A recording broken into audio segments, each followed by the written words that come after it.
on Civil War era communications, Signal Corps.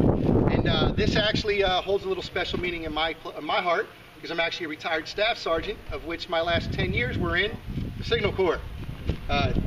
Times have changed, but communications are still communications. All that's changed is technology.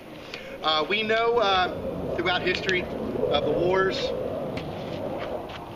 I think they're trying to communicate to us.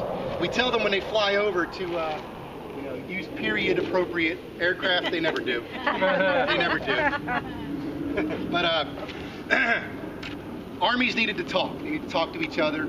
And whether it was through music, we think Revolutionary War, we think fife and drum. The marathon, the 26.2 miles. If you know your Greek mythology, it was a Greek commander, gave a runner a message, and he ran non-stop 26.2 miles, gave his message, and dropped dead, which is why you will never see me run a marathon. I think there's a moral to that story right there. But the Signal Corps during the Civil War, it was actually an army surgeon, doctor, who came up with the way of talking. Morse code had been around, telegraphs had been around at this point. And what you see, what I'm holding here, the flags, the one I'm holding and the two on the trees here, these became a visual form of Morse code. If you know your Morse code, dots, dashes, this was a series of ones and twos or lefts and rights. And you had the occasional three, which was to the front. I'll get into that in a little bit. Albert Meyer was the man's name. He was a surgeon, and he had been working with deaf and mute folks. And he came up with this. We know sign language came about from that. At the beginning of the war, the Signal Corps fell underneath the Adjutant General's office. And the entire Signal Corps of the entire United States Army at the outbreak of the Civil War consisted of one man, Albert Meyer. Fell underneath the Adjutant General. Adjutant General, these are your guys, your human resources guys, your paperwork pushers, them guys. Signal fell under that. And his office was responsible for handling all signaling, telegraphy, and even Secret Service work. And I'll talk a little bit more about Secret Service work. At the outbreak of the war, Meyer was the only signal officer, but he did have officers throughout the Army that were kind of loaned to him. They were given to him. By 1863, the Signal Corps consisted of 300 officers and 2,500 enlisted men. And then in 1864, it was finally decided it would become its own corps. It would be separated from the Adjutant General. And today, the Signal Corps is still its own corps, headquartered out of Fort Gordon up there in Augusta.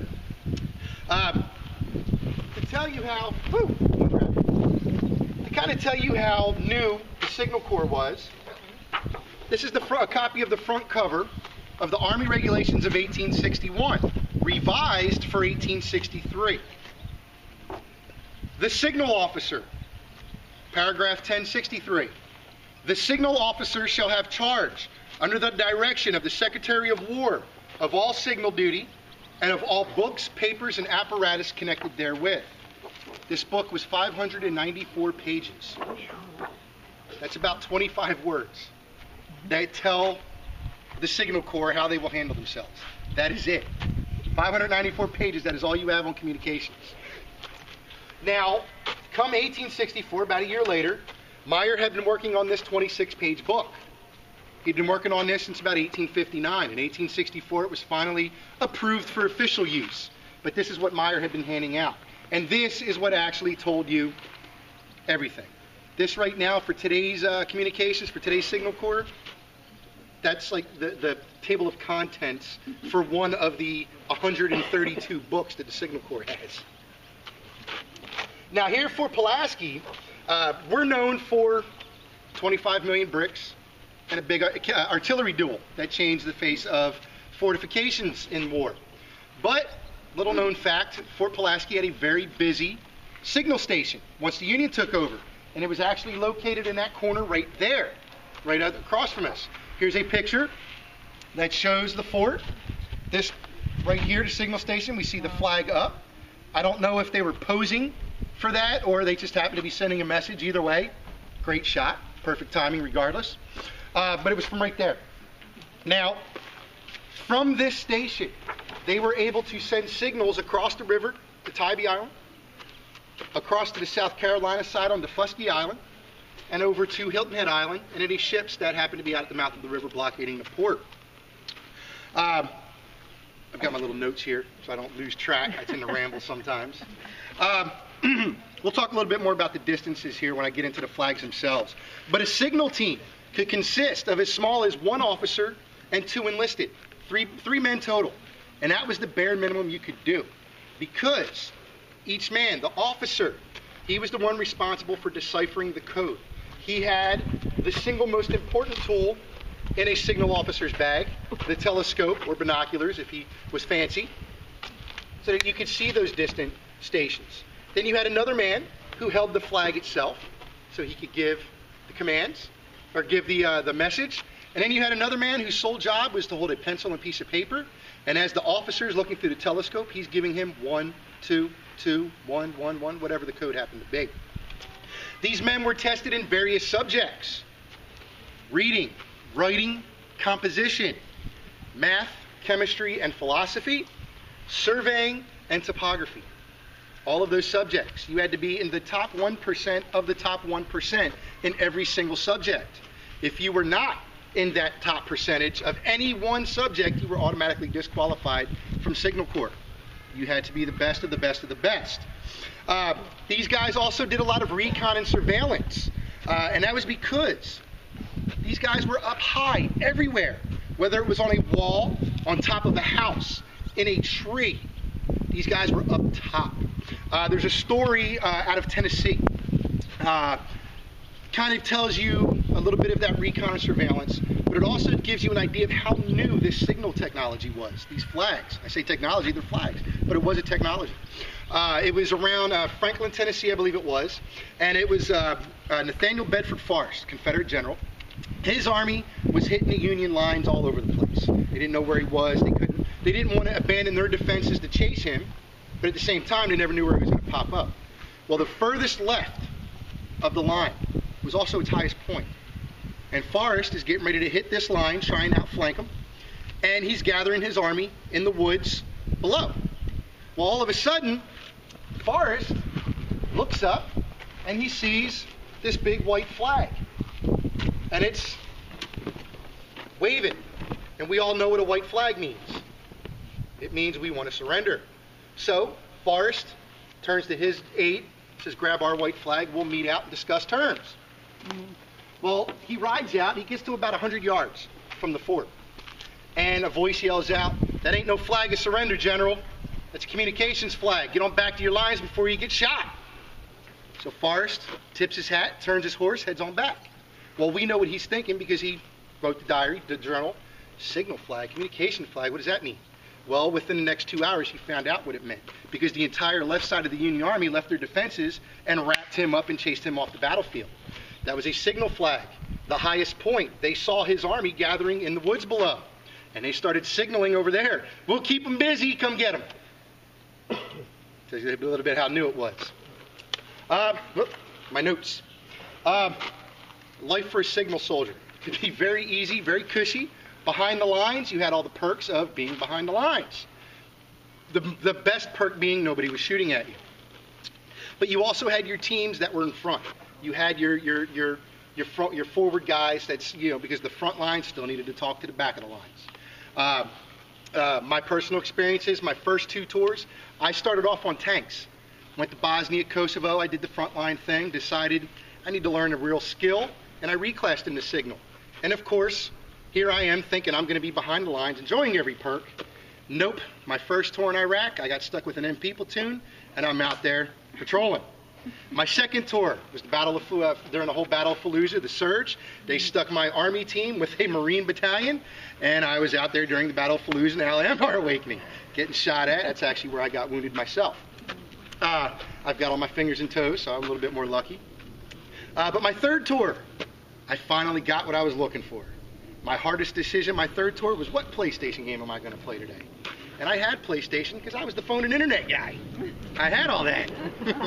But I took care of my guys. Everywhere I went, I made sure my guys could call home, that they could email. Because I remember being that frontline soldier. If you got a good modern signal guy, he's going to take care of you like that. But those are some of the perks, some of the things. the flags themselves. The technical term is wigwag. That is a technical term. You see we have 3 different colors out here. We got a black, a red, and a white. And when I first started getting into this, I used to think these colors meant something in particular. The colors mean absolutely nothing. What it is for contrast. What's going on behind you. If I'm on top of this wall and we've got a low-lying fog, I'm not going to use that white flag. I'm going to use the black or the red. But then say I go to up north at Gettysburg, and I'm up there on one of the round tops, and I'm signaling to this flag. That red might go ahead and blend in, even the black, if the shadows are right. So I'm going to use that white flag. So basically, it's just what's going on behind you. You had 3 different sizes. You had a 2 foot by 2 foot, and you would normally find these with your front line soldiers. They're sitting behind cover. They're trying not to get their head shot off, but they're down there using the flag to get the message back. You had a 4 foot by 4 foot, which is what these are. These were the ones that you used most of the time. These were your default flags, your 4 foot by 4 foot. Then you had a 6 foot by 6 foot when you wanted to get those long distances. By the book, a 4 foot by 4 foot flag on a 12 foot staff, you should be able to read it out to 8 miles. 8 miles. And then a 6 foot by 6 foot, you should be able to read out to 15 miles. From Fort Pulaski, here, they had a signal station straight across the river, about 1.5 miles, 2 miles over there where the lighthouse is today. Pulaski Island, it was about 5 miles straight across. Hilton Head Island, about 10 miles straight across to where their signal station was. But if I want to use my cell phone to send my wife a text, I've got to head out here to Highway 80. Might as well use a flag. For nighttime signaling, because you still needed to get messages out at night, they had torches. It was a turpentine solution they would use. And there's another story out of Tennessee, between Murfreesboro, where the Battle of the Stones River occurred, and Nashville, down the valley, 41 miles. And the Union had stations set up at each. And then they had about 6 or 7 stations in between, so they could leapfrog all the messages. Well, these guys one night got bored and said, see how far we can do it. They sent a nighttime message on a cold November night, little to no wind, 41 miles. But again, I need to drive a mile to use my cell phone. To read the flags, if the message was meant for you, you all have the telescope or binoculars up to your eye. I am facing you. This message is for you. I mentioned dots and dashes is Morse code. This is 1s and 2s. A 1, the flag stop getting, there we go. A 1 to the left and up. My left, your right. This is where being smart came into play, because you had to realize, okay, the opposite. It's coming to my left, that's a 1. All right, a 2 was to the right and up. And then a 3 was a dip to the front. The only time you use 3s, end of word, end of sentence, end of message. End of word was 1 3, 2 3s was end of sentence, 3 was end of message. Now, how do I know what letters are what? Well, I've got stuff to pass out, because everybody loves stuff to pass out. I only have so many, so please share. Oh, these all got mixed up. I apologize. Here we go. There we go. You guys. Pass that back to me, please. And oh, I think I got one more here. Do I have any more? Yep. Oh, I got one more for back here. They furloughed our supplies. Well, you'll see. Oh man, I think I gave out. Yep, I gave mine out. So I'm going to sheet off yours too. You'll see up here in the top left, we've got A through Z, and then 4 additional little endings there. The and, ing, ed, tion. Each one has a corresponding number. But that still isn't how you read it. There's a whole other tool that goes with that. Your cipher disk. If you remember growing up, we had the cipher rings in the cereal boxes maybe. Saturday morning cartoons. I'm an 80s baby. We had those. You folks. I think I have one more in there. Now, from what I understand, the way they read this, there are 30 days in every month. And there are 30 corresponding letters there with the 4 additional Endings. Today is the 23rd day of the month. Today's 23rd. So X. Is that right? X, Y, Z? Or V? My 4-year-old would know that. we'll say today's letter, today's 23rd, we'll just go with X. That works for me. So what we would do is you would take your cipher disk and you would find what X is. I did have an extra one. X is 1211. You take your top disk, the small one, find your X. Then you find on the bigger disk that 1, 2, what did I say, 1211? Yeah. All right. Change it over and line it up with your 1211. Oh, there we go, I passed it. And now look at A. Oh, I'm sorry, it's off a little bit. These were made by the lowest bidder, me. Just like anything else in the government. But it would line up, the A would line up with 1. Now, what does A say on the sheet? 1, 1. That was how they encrypted the codes. Now let's say today was the first of the month.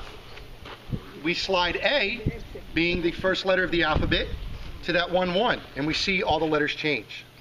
Let's go crazy. Let's say it's the first, but we're going to use the T code. What is T? Oh, T's 1. That was dumb luck. So we turn T to the 1, and then we look at A. It's not 1, 1 anymore. And this was how they would encrypt and decrypt. I mean, you really have to sit there. I've been playing with this for almost 2 years, and even I've got to stop and double check myself every now and again. But this is the basic how they would do it. The letter of the alphabet corresponding with the day of the month. But then they might get crazy. Hey, every 4th word, we're going to use the W code. Today's the 1st. We start off with the A. The first 4 words are the A code. And then we switch over to the D code for 4 words. And then we switch back to the A code. So it's very important. But that could get confusing. A 10-letter word could take 30 minutes to send.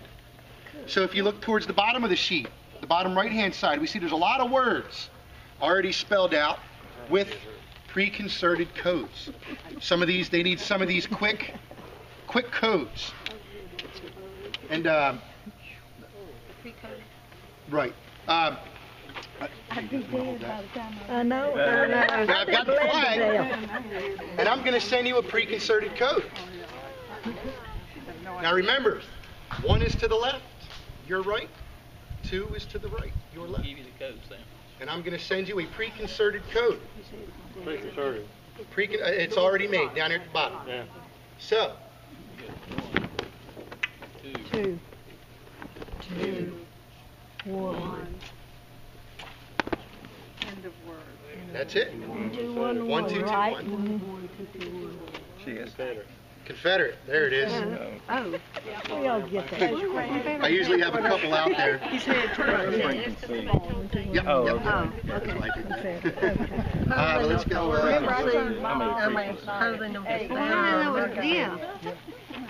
Now, how do you know that you're doing a pre-coded word versus... They would actually, before that, they would send off. They would probably already have a code set out, like, hey, your shorthand is coming. You know, but then you might not know that. You're just writing it down, and then you get the end of the message, and as you're writing, spelling it, hey, that's not spelling the word. Oh, let's look at the cheat sheet. There it is. So if everybody's getting this, everybody kind of understands it a little bit, we can read it. 2, 1, 2, 2, End of word. 3. We're 2, 2, 1, 2, 2, 1. Is there significance in the different colors of the flag? Oh, you must have walked up after I said that. The colors of the flag, it has nothing to do with that. It's just what's the background. Like I said, if I was up top and there was fog. Identify? Yes. No, 2, 2, 1, 2, 2 should be the word yes. I missed the last 2. Oh, I apologize. Did you misspell? No, I didn't misspell. I was looking at the bottom. I didn't realize they had 2 words on there with the same code. Oh, they do. I apologize for that. So whatever, if you got yes or you got identify, you are correct. But that's how they would do it. You had the preconcerted ones. But then again, sometimes you just, the one thing with the Confederates they actually used somewhat of the same thing. E. Porter Alexander was actually the Confederate chief of signal, but he was also the chief artillerist.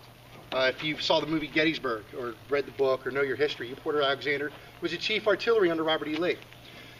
He was a Georgia boy. He worked for Meyer, helping him develop the Signal Corps. When Georgia seceded, Alexander went home, and he helped set up the Confederates. Now, the Confederates did not use the flags like the Union did. They had a more like the Saturday morning cartoon breakfast cereal box cipher coding with their own disc with the letters, and they had code words they would use, and I'm still trying to get my mind around that. It seems easy, and when you're sitting there doing it, trying to explain it, it's but for as easy as the Confederate code seemed, or for as hard as the Confederate code seemed, the Union were always breaking. The Union was forever breaking the Union codes. Did the Confederates use flags also? Or? They did, but not to the extent the Union did. The Confederates relied more on messengers or the cipher coding. They had a whole thing where civilians would put different shaped blankets out, or they would have clothes set up on a clothesline that would warn them, hey, Yankees ahead. Feel free to stop in and, no Yankees have been here, whatever the codes happen to be. But the Confederates almost never broke the Union code. And that was because with the cipher disk, it was so easy to, maybe they'll get 3 or 4 words. And then they do that switch. Whoa, what the heck just happened here? Now we got the first 4 words. Yes, we will do, oh crap, do what? And that was as far as they would get. The cipher disk talked about that. The codes change constantly. And again, we explained that. I sent the messages. I did everything. I got ahead of myself on my own cards. But that's a little bit on that. If you're familiar, they actually used this system of wigwagging all the way through the Spanish-American War, almost 50, 60 years. And from what I understand, some of my reading, they did still use flags to a point even into World War I. Although you had your field telephones and the telegraphy was getting a lot better, easier to manufacture and actually put out and spread out along the battlefield. Especially once you get down in them trenches, as long as you keep your head down, you can run those lines. But they did use flagging all the way out. The Navy had their version of it. There was the, what is it called, the semaphore, but that was actually developed after this. And any time there was a joint task force between Army and Navy, it automatically defaulted to the Army. And there was always an Army officer on board a ship for that reason. So anytime they had to coordinate, it was always through the regular wigwags, not the semaphore like the Navy and the Coast Guard would use. That's a little bit on that. I actually like to end with this. I like to pass out these pictures. On the one side, it's double-sided. You've got the different types of signal stations you would find throughout the Civil War. And then on the back are some of my own pictures from Iraq and what the Signal Corps stations look like today. My actual job was line of sight, which is what these flags are. Line of sight, got to be able to see it. The line of sight we use today is more antennas, radios. If you see ever take a good look at a cell phone tower, and folks, feel free to come up and take a look at these pictures when we're done. Also, I don't want to leave you guys out. If you ever take a look at a cell phone tower, you'll see it's got all the stuff at the top. That's where the cell phone signal is coming from. But then maybe about a quarter of the way down, halfway down, you see what kind of looks like a satellite dish. It's actually an antenna, and it's shooting a line of sight beam to a distant antenna, anywhere from 5 to 40 miles. That's the way they work. And what that is we call that the backbone of a network. Because with satellite communications, there's a delay between your dish to the satellite back down to the receiving end dish. But then you've got this line of sight backing it up. Something happens, you get cloud cover. The Army spends all this big money to get these top-of-the-line, state-of-the-art satellite dishes, but a little cloud cover like this and a drizzle knocks the entire network off. But if I've got that line of sight burning through, I've got that antenna. So it's not the signal flags, but it's still line of sight, still the same concept. Got to be able to see each other. That's the way it works today. It actually brings me to the end. Hope you all enjoyed it. Hope you realize Fort Pulaski isn't just cannons and bricks. We are a little bit more here, got a little bit more history. If you have any questions, whether on the program or the fort in general, I'll be out here for a few more minutes. Otherwise, there will be a 2 o'clock musket firing. I'll actually be doing that at 2 o'clock. however long 2 o'clock is, about 40 minutes. So please, well, I'd say feel free to stick around if you don't want to, if you want to stay around, but we are going to close that side of the fort, so we may force you over here anyway. But other than that, thank you for coming out, and enjoy the rest of your visit here at Fort Pulaski. So we need to go to that house. Thank you. Oh, We have a question. yes, ma'am. My hat. Is there a reason it's shaped that way? No, there is actually zero tactical